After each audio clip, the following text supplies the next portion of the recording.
What is going on, everybody? Been a diehard Pistons fan since 2003 and starting to get very optimistic about this Pistons team.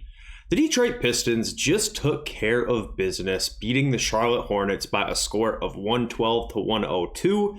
In this video, we are going to go through, highlight three players that I do want to talk about, and then just kind of generally recap the game as the Pistons advance to 27 and 26 on the season. So the first player that we do need to discuss is going to be Cade Cunningham, as he finishes the night with another triple-double, 19 points, 10 boards, and 12 assists. He was 7 of 17 from the floor and also had 5 turnovers. All in all, was not Cade's best game or even one of his best games this year by a long shot, but that just summarizes how good of a player Cade is, that even on a night that wasn't his best night, he was able to get a 19-point triple-double with ease. That is really the type of player that Cade has turned himself into and has developed into, a type of guy who even on an average night or a less than average night, he's still putting up numbers in the box score and still able to be the offensive engine that is setting up plays for other teammates, impacting the entire game from every aspect. Points, rebounds, assists, even chipped in a steal and a block. And that's really all I can say about Cade. It's super impressive how well he has played this year as a whole. And it's really exciting that we have a superstar on our team that even on an average or less than average night is still able to fill up the box score and still able to be that guy on a night-to-night basis. So moving on, the next guy that we do need to talk about is Tobias Harris, and Tobias has been playing awesome as of late. He finishes the night with 20 points, 4 boards, and 1 assist. He started off the game 6 for 6. He made his first 6 field goals in a row. Finishes the night 9 of 13, a team high plus 20 in the plus minus category. And all in all, just continuing to be our veteran leader, our rock, and a dude who is able to create for himself when needed. I know a lot of Pistons fans talked about before the deadline needing to have a second creator next to Cade.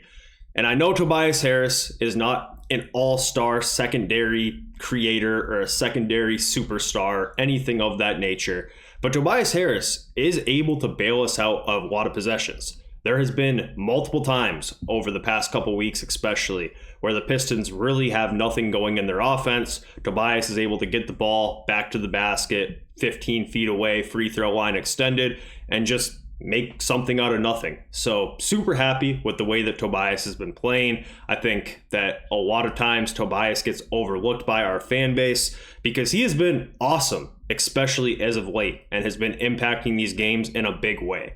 I was not able to do a recap of the 76ers game, but with watching that one, of course, Malik Beasley stole the show with 36, but Tobias has been quietly getting 20 points over the past couple games with relative ease on really great efficiency. So shout out to Tobias Harris.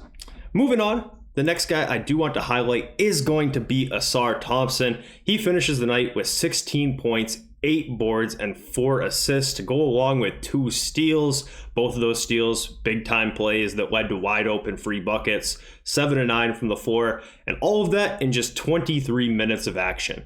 Ausar Thompson is so good, and the ceiling is so high for him. It's really crazy. I know we've talked about it in depth all the time on this channel, but the way that he's able to play defense and the way that he is able to make himself useful on offense despite not having a great jump shot by either getting out in transition and being a great transition player on the fast break or backdoor cuts, finding himself in the dunker spot. I think that he's getting better at all of that type of stuff as each game has progressed and the year has gone on. So super happy with Ausar Thompson, and felt like tonight he really made a difference.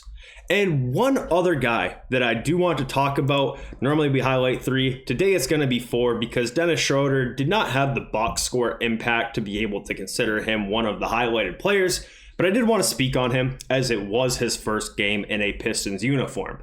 He finishes the night with 5 points and 3 assists, 1 of 4 shooting. The one shot that he did make was a huge three-pointer when we needed it the most. Played 15 minutes. And the one thing that I was interested to see before the game started was if he was going to share the floor with Cade Cunningham at all, and if that meant that Marcus Sasser would be relegated to not playing.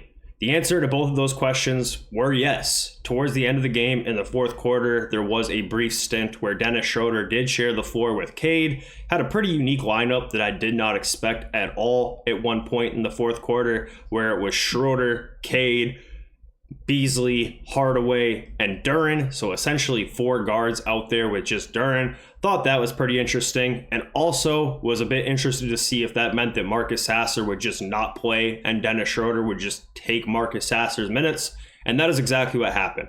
Marcus Sasser, Paul Reed, Lindy Waters, Ron Harper Jr. all did not play in tonight's game.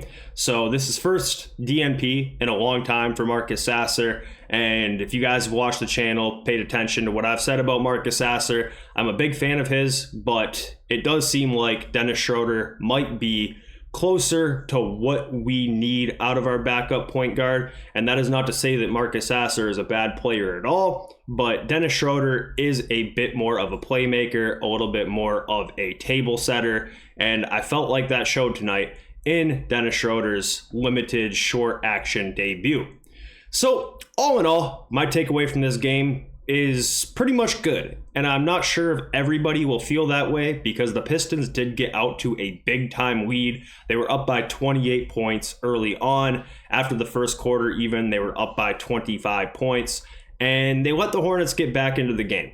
I'm not sure what happened. I don't know if they got a little bit complacent with the big lead. Maybe they had Super Bowl parties on their mind. Really don't know, but they did really take their foot off the gas in the third and fourth quarter and let the Hornets get back into it. But when they needed to, they hit the on switch. Cade came back in the game and they blew this thing back out where they really didn't have to sweat it too much at the end of the game.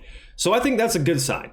The realistic aspect of it is that the NBA is an 82 game season. It's a long season. You're not going to be able to play all gas, no breaks, all night, every night.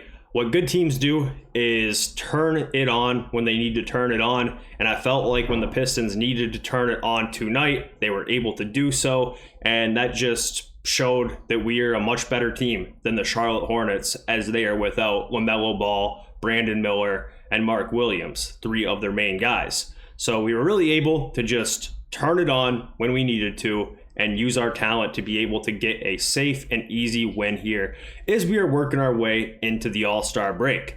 We only have 2 games left before the All-Star break, 2 games against the Chicago Bulls on Tuesday and Wednesday back-to-back, and then we will get a nice long rested break and hopefully come out of that All-Star break guns a-blazing, because right now we're sitting in the 6th seed in the Eastern Conference, and I have a strong feeling that the Pistons can do something special this year. I feel like they've already done a lot of special things, but with the way that things have been going recently, I think that there's real potential here to continue to blow the expectations set for us before the season started out of the water. So let me know what you guys think, and we'll catch up soon.